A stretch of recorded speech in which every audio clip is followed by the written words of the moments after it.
And welcome to Legend of the Five Rings, 4th edition. Sestonn makes a character with you. Part 1.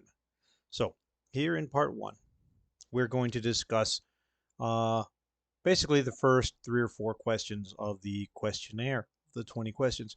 So, the first thing that you want to do is log into the Roll20 site and make sure that you have a character assigned to you. So, you won't be able to do that if you haven't been here before. First, you have to log into it for the very first time, and then you let me know that you have so that I can assign you a character. Like, as you can see right here, I can only assign one to Jimmy and myself. Myself. So, and then once I've created your character, then you find that character, and we have our character sheet right here. Now, let me open up the Discord. If you use the character creation channel of our Discord chat, it has a little guide to help you step by step, and I believe it has all, if not at least most, of the uh, information that you will require as you go along. So to start with, here's our 20 questions. Now, unfortunately, the character sheet doesn't have a place to put these 20 questions, but I did create you each a channel that is actually private. The other people won't be able to see your channel, or at least that's the way I intend it. So if you can see each other's channel, let me know. And so you can go in there and you can fill out your 20 questions there, or however you like. So the first thing that we're wanting to do is decide on our role. See, that doesn't actually, that's question 3 for it, but I think that should be question 1. Do you want to be a bushi, a shigenja, or a courtier? So a bushi is a warrior. If you think of the term bushido, that's the way of the warrior. A shugenja is your priest, magician, spellcasting type, and the courtier is the sits in court and talks to people and gets shit done behind the scenes, or at least, according to a bushi's point of view, behind the scenes. Usually, to a courtier's point of view, he is right in the thick of everything that is important. There are also monk schools and ninja schools, if that's what you're really wanting to be. But these 3 are the primary of what you would be interested in: warrior, wizard, talkie guy. So let's take a look at our first question. What clan does your character belong to? Now, I gave you guys here a list of your great clans and their families, which is going to be the second question that it has. What family does your character belong to? Your third question was, Bushi, Shugenja, Courtier, Monk, or Ninja. And your fourth clan, well, your fourth was your, for one of these is going to ask what your school is. I guess it's not fourth. It's not fifth. Maybe it was part of here. Duties and blah, blah, blah, blah, blah, blah. But I guess it's part of here. Okay, well, to me, you need your role, your clan, your family, and your school. Those are the 4 things that are most important to figuring out who your character is before you can get into the depths of figuring out who your character is. So we have here, whoops, I already opened it, here. And it's going to talk to you about just a quick little summary of what the clan is, and then the families that are in that clan. And these will also go along. I have this exact same pages here in the, let's close all of this crap right in here. So if we open up crab, we have the crab and families in this exact same pages. So it is inside the Roll20 if you want to do it that way. But for me, the notes I put in Roll20 are going to be beneficial to us, but the writing is so much clearer to not have to open it in there. So you have this option too. So you Crab Clan get this little thing. And when you choose your family, it tells you a stat that that family has. Like all members of the Hida family are stronger than everybody else. All members of the Hiruma family have more agility than everybody else. So once you've chosen your clan and you've chosen the family that you come from, close that, then you raise the stat that it told you. So if you were Hida, what was Hida strength? Then you just bump strength up to 3. Everything starts at 2. Okay. Was Hida strength? I don't remember. Yeah, it was. Okay. So that's how you figure that out. Now, there are 7 greater clans. There's the crab. They are pretty much all defensive guys. Their idea is what their clans focus on is if you think of Game of Thrones, how the I don't remember what they were called, but the guys that protected the wall, that's basically what the Crab Clan is. They have built this huge wall that protects the entire empire from the Shadowlands, which is a not frozen version of what the North was from Game of Thrones. That's where all the monsters are, is where the evil is where the undead is, all this crap. And the Crab Clan defends that wall and protects the entire empire from the Shadowlands. That's what the crab is all about. Then we have the schools that belong to them.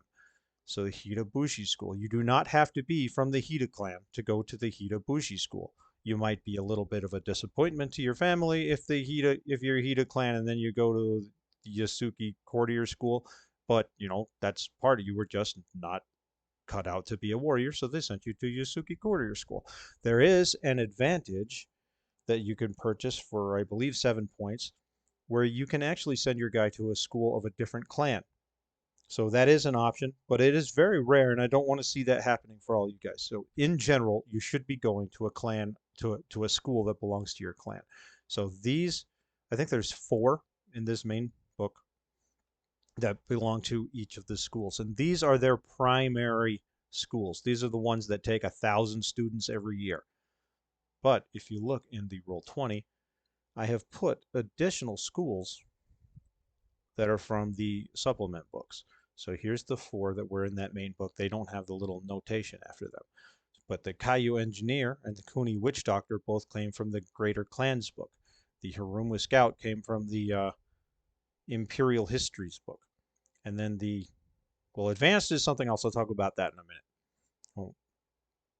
So you have these other things, these other schools in addition to those. And these, you can look it up. I mean, this is in the Greater Clans. If you want to scroll through the Greater Clans flip book, it is in here. So you can go find it. But, I mean, until you guys are more familiar with the world, you probably want to stick with one of the more basic ones anyway. But, feel free to go for a deep dive. See, but I do have them right here. If you're on your phone or your computer can get it large enough so you can actually read it. And I have everything here. So here's the Kuni Witch Doctor. This is actually a monk class, though it is very much like a Bushi. So it's kind of interesting.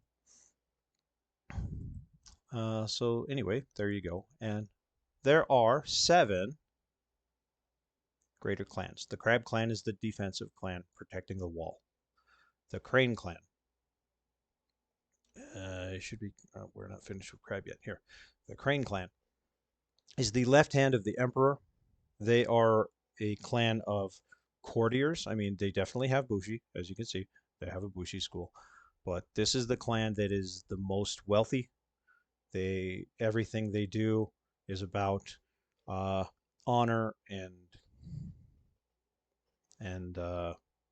power and the future and prosperity of the empire and all of that stuff. They're full of courtiers, and even their bushis tend to be very honorable and very etiquetely. Let's put it that way. And then we have the Dragon Clan. So the Dragon Clan actually has one of the most prominent monk schools. It's actually in this book, and that is the Tattooed Order. And they get nifty tattoos, and there are more tattoos that came from other books that I have in here. In the Dragon Schools, here's the other tattoos. Oh, I have the main tattoos from the book we were just looking at, and then there are some from some other books. So they're all there. I tried to make everything as much as possible in the uh, in the journal here for easy access. The only thing that's not in there is spells, because spells came from so many different places and there were just so many of them. It's so much easier to just have a book that you can scroll through. Okay, so back to clans. So the Dragon Clan is about they're not a very prosperous clan. They're not a very populated clan. What they are is about accepting change, where a lot of the other clans are into doing everything the same way that we did it 1,000 years ago. The Dragon Clan isn't afraid to see the good in change. Okay. Da, da, da, da, da. The Lion Clan is the right hand of the Emperor. They are the army of the Empire. When you think about a classic samurai, a lot of times what you would be thinking of is the Lion Clan samurai. Do, do, do. But they also have their own bushi, or their own courtier. They do have a bushi. I think they have two. They have the Kodo Bushi School, and I believe they also have the Matsu Berserker School. Yeah. The Mantis Clan. Okay, so here's something to talk about. The Mantis Clan is not a great clan at the time of our story. That doesn't mean you can't play the members of this. Each of these families is playable, and each of these schools is playable, but they are all minor clans. They're not one of the great clans. Yoritomo and everything mentioned with Yoritomo is the Mantis clan. The Moshi is the Centipede clan. Kitsune is the Fox clan. Tsuruchi is the Wasp clan. There are also other minor clans, and I have them listed in here. Mantis, Wasp, Sparrow, Centipede, Badger, Dragonfly, Falcon, Fox, Hare, and Tortoise. And we have their schools are in here also. So that is an option if you wanted to go that route. If you want to, take a deep dive and go looking through all the minor clans and see if anything stands out as really particularly awesome to you. If you aren't happy with what one of the seven produced. So the Phoenix clan is all about the Shugenja. They are the heart and soul of the empire. They are its religious order. Their leaders are actually wizards or priests, rather. I mean, from the outside looking in, it kind of looks like wizards, but from the inside, they're priests, they're clerics. Uh, they do have, see, the Shugenjas, the wizards. They got multiple Shugenja schools. They got a courtier school, and they do have a Bushi school. Well, we missed it. It's the Shiba Bushi school, and the Shiba Bushi school is very much into protecting their wizards. It's like a bodyguard school. Okay, the Scorpion clan. So the Scorpion clan is the underhand of the empire. When the empire was founded, the Scorpion clan was founded to be the villain, so that the other clans are always too busy worrying about what the Scorpion is doing to ally themselves together and take over. That was the idea that Bayushi had when he put together this clan, and they're very good at it. This is where you will actually find ninja clans. I don't know if they're actually in this starting book. Let's see if there is one. Shosuro Infiltrator School. There you go. There's a ninja clan, or a ninja school. And then we have the Unicorn clan. Well, what makes the Unicorn clan different from everybody else? Cavalry. The Unicorn were gone from Rokugan, from the Emerald Empire, for 700 years. And when they came back with cavalry. They came back masters of horsemanship and with a new family, the Moto family, which is very modeled after Mongolians.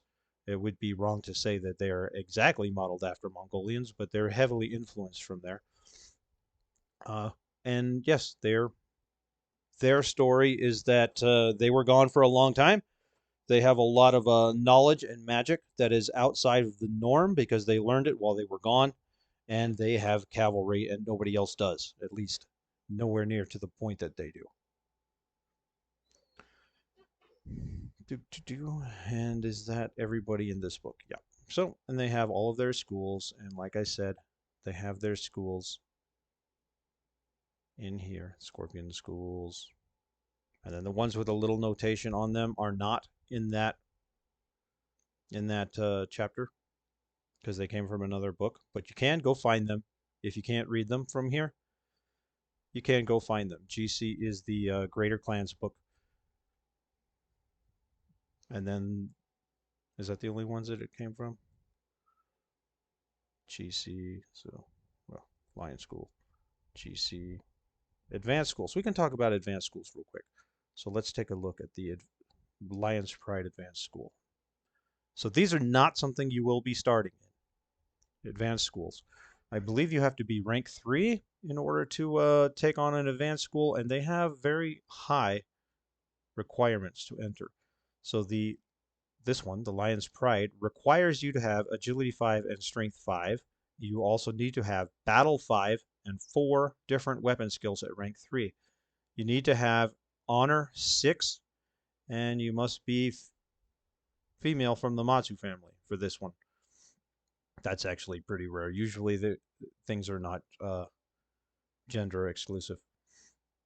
So if your Lion Clan Bushi meets all of these requirements and wants to stop progressing in their current school, they can start to progress in the advanced school if they get accepted, which as far as being accepted is the requirements are this, but then we should also tell a little story or at least a scene of meeting the new sensei and joining the school, or just that kind of thing, because joining an advanced school is a big deal, so we should make a big deal out of it. So once you have joined an advanced school, you are no longer taking progress in your original school. So you're no longer going to keep gaining the ranks. And advanced schools only have 3 ranks. So if you joined it early enough that you can still keep growing, then you can return back to your other school, or you can go find another one to get your like 1 rank left. And let's talk about paths. Close the schools, and we have paths. Every clan has them. These, let's see, Lion Scout. So your paths are alternate techniques. So let's say that you're a Lion Bushi, because that's what is required here, and you would rather have this Lion Scout as your rank 2 technique than the rank 2 technique that your school is actually teaching you. Well, you can come and learn this. All you need to have is meet the requirements, Battle 2 and Hunting 3. If you have that, Battle 2 and Hunting 3, then you can take this technique as your level 2 technique instead of the one from your school. So this is also something, that's not for character creation, but it is something for character building, for seeing how you're wanting it to grow. And I think that's all we need for this part 1. Oh, I never did heredity. So let's do heredity. Okay, good thing I took notes of what I wanted to mention. So we've gone through this. We've picked our role, our clan, our family, our school. I talked to you a little bit about the minor clans. Here is your page. I don't know why it didn't pull it up like all these other things pull it up, but this is your page that gives you the greater clans and families and those primary schools, the 4 schools for every clan. Remember that the Mantis clan is listed in there, but it's not a primary clan. You can, however, play any of those families and any of those schools. Well, the school has to match the family because they're not a collection yet. But because those minor clans do exist, but they are minor clans. Okay, so there's a couple of things to mention. The Agasha family is listed in the Phoenix clan, but at this point in the timeline, it is actually a Dragon clan family. I also put this note here in both Dragon and Agasha family note. It says basically the same thing, and I also put it in Phoenix Agasha family note. And so I should have the Agasha family, the Agasha school here in Dragon School. I do. In the book itself, it has it listed under Phoenix, but I put it here under the Dragon School. But the families page is going to have it on the Phoenix page because, you know, it's a collection of them. And I didn't cut and paste it, which I guess I could have done. Okay, what was the other note? I saw there was another note to mention. Vassal families.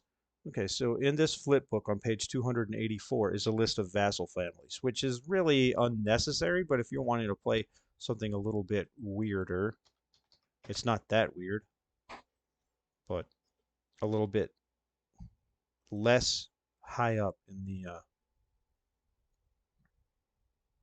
world. So let's take a look at the Lion Clan ones. So since I wanted to make an Akodo, we'll say, I could be, let's zoom in here. I could be from the Katai family and not Akodo. So the Katai, you could think of it as like a feeder family into the Akodo. It's like an offshoot. The Katai are descended from a 5th century Matsu samurai ko. Samurai ko is a female samurai, by the way, who became Ronin rather than serve an emperor who was a mere puppet of the Gozoku conspiracy. Under the name of Mochiko, this lion Ronin led a group of like-minded wave men. Wave men is Ronin, who defied the Gozoku and became the most loyal followers of Empress Yuguzo Hime. After she overthrew the conspiracy, Mochiko eventually became Emerald Champion. Her followers, led by her Lieutenant Katai, were given fealty within the Akodo. The Katai hold lands near the forest Kokoro. Well, I mean, that doesn't mean anything to me. I don't have the map that level of memorized. But so you can see it gives a little story to what the family is about. And this family serves the Akodo. So you would, let's see our character here. If you were creating this character, you would not put Akodo as your name. You would put whatever that said. Where is it here? You would put Katai. Katai is your family name. So we would be Katai and then whatever our personal name is, which is, let's say, Jinbei. Katai Jinbei. This would be a lion.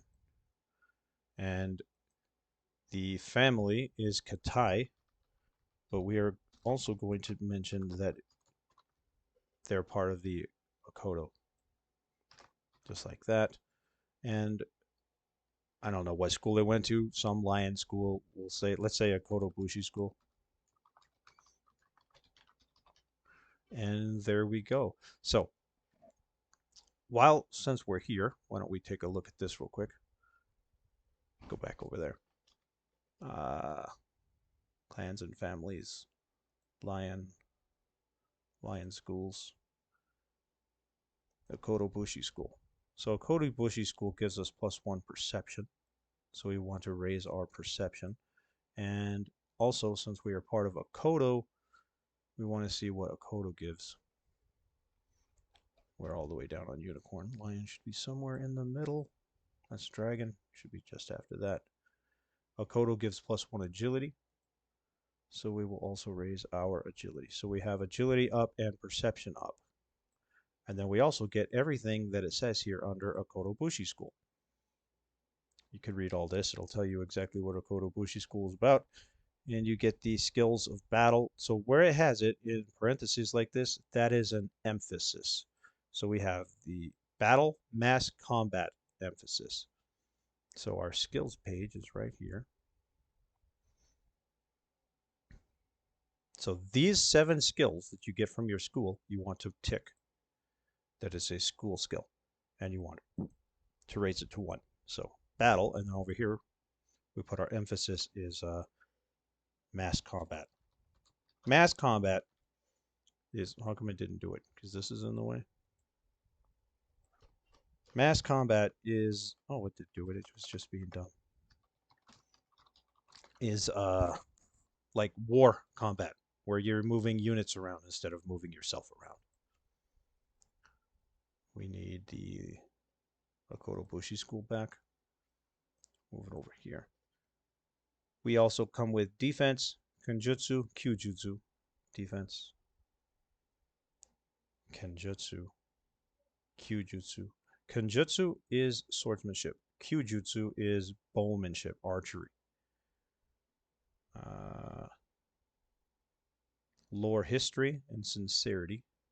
So on lore, we just click. Did we click those? Yeah, we did. Lore, and then we not on the emphasis over on this side on the subtype. We put history. And sincerity. So we raise all of these to 1. And then we also have one choice of a Bugay or high skill. I'm going to take games. And games is also something where you have to choose a subtype. And I'm going to take Go, which I have no idea how it plays in real life. But it's kind of a Chinese-style chess game. It's not that much like chess because all the pieces look the same. This I guess is more like a fancy checkers or I don't know. I don't know how to play it. It just looks fun. So we should have 7 and they should be marked. 1, 2, 3, 4. We didn't put this one to 1. 5, 6, and we didn't put either of these to 1. 6, 7. Okay, and now we have our starting skill set up. So being part of the Akodo Bushi skill gives us a starting honor of 6.5. That's on our front page. Honor. So we put 6 in the main box and then change these to 0.5. Everybody starts with 1 glory and 1 status. So if you click on this button way over here, it erases them all, brings them back down to 0, and start with 0 taint. And then you have your outfit. So it comes down here to your equipment and money, and we can put that in there. So we start with light armor, sturdy clothing,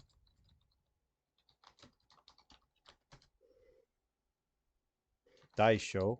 So a daisho is the combination of katana and wakizashi. That is the symbol for any bushi. Any one other weapon, let's take the bow. What's a bow called? I don't remember. We'll look it up when we look up everything else.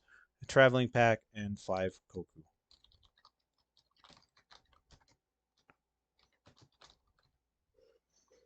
Okay, and then we have this technique. And that is our first school technique, the way of the lion. Now, you can read through this and summarize it and put it in there, or you can't click it from here, I don't think. No, to cut and paste it, but you might be able to from the book. I don't know. But basically, let's see what this does. You may either ignore the portion of an opponent's armor TN derived from their armor, or gain a free raise when attacking. So we can mark that. Ignore armor TN from armor, or what was the or? I don't remember. Or gain a free raise when attacking. Gain free raise when attacking. And I believe this is on like on the first round of combat or something. You may ignore either the portion of opponent's armor. Okay. Also, Fury is a pressure. You may. I guess that's all the time. Okay. Also, you gain a bonus of plus 1k0 to the total of all attack rolls on your first melee attack against an opponent in a skirmish. There's this other part of it. So you get plus 1k0 damage attack rolls, not damage rolls. Plus 1k0 to attack rolls with first melee of a skirmish. And then there is another part of that also.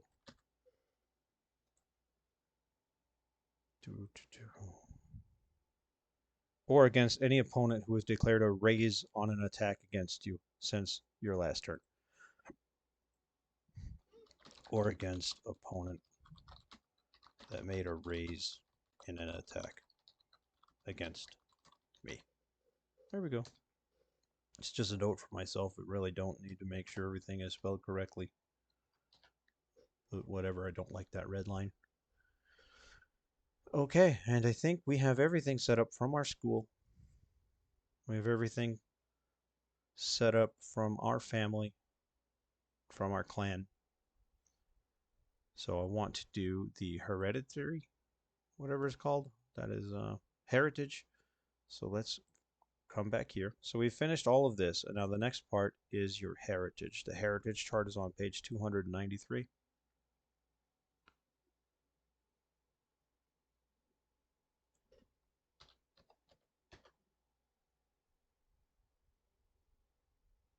Okay, and we go to lion, and we have a nifty little chart here of things completely outside of your control. Now you can do this twice and pick the one that you think sounds the most fun. You will probably end up with one bad one and one good one. You don't have to take the good one. You should take the one that sounds the most fun for the role-playing experience. Sometimes that'll be the good one. So what you want to do is roll 2 d10s. We're not going to pay attention to the total, just the 2 dice. We have a 4 and a 10. Come back over here. 4 is the, well, let's zoom in. 4 is illustrious past. So we go to illustrious past. And 10, your ancestor died defending the emperor from an assassination attempt. The emperor proclaimed his line, of which you are the scion, to be sacrosanct. I do not even know what that means. Let's Google that.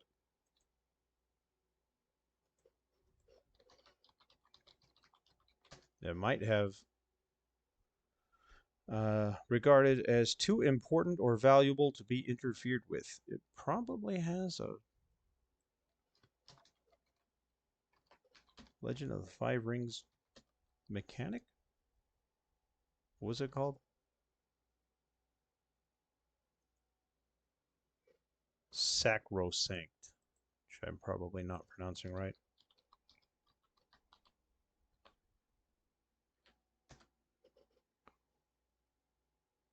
There we go. Let's see what this says.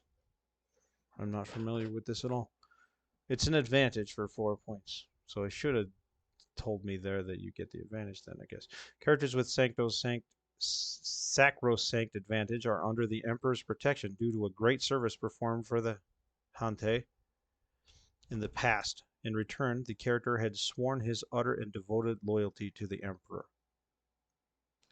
That is pretty nifty, and the entire story can be about that. I like that. That's cool. And then you would also, do it again, and then see which one you want to do. This time we have a 9 and a 6. So our 9 makes us mixed blessings. And our 6 in mixed blessings is your ancestor took part in a battle that was a defeat for the lion, but which is now used to teach students at the War College. You lose 1.0 glory, but gain 0.5 honor. So we'll be starting with 0 glory because my great-grandfather or whatever lost this battle. But we learn from it, and it increases my honor. So that's kind of neat, too. I think, personally, of these two, I think it would be a whole lot more fun to be the Emperor's chosen, either, yeah, the Emperor's chosen because father or grandfather died protecting him from an assassination, or protecting his father from assassination. That sounds pretty awesome. A whole damn story could be written about that. Okay, well, there we are for part 1. Next part, we are going to go over skills. And, well, we're going to go over spending your 40 points. So we'll go over advantages and disadvantages and skills and ancestors and kata and spells and all of that nonsense. But for right now, you've got everything you need to put your character together in your mind, in everything that you were able to.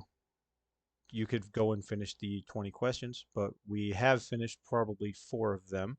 But the rest you are free to go and answer now and help you put everything together. I think that putting your character fully together in your mind will help you decide where to spend your points once it's time to spend them. But you don't have to.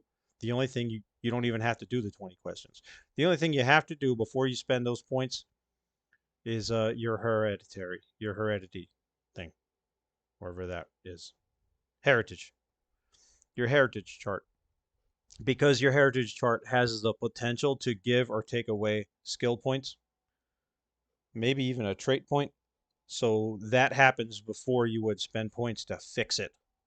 So that's why you have to do the heritage chart before you spend points. So as long as you went through this and got everything done, then you're good.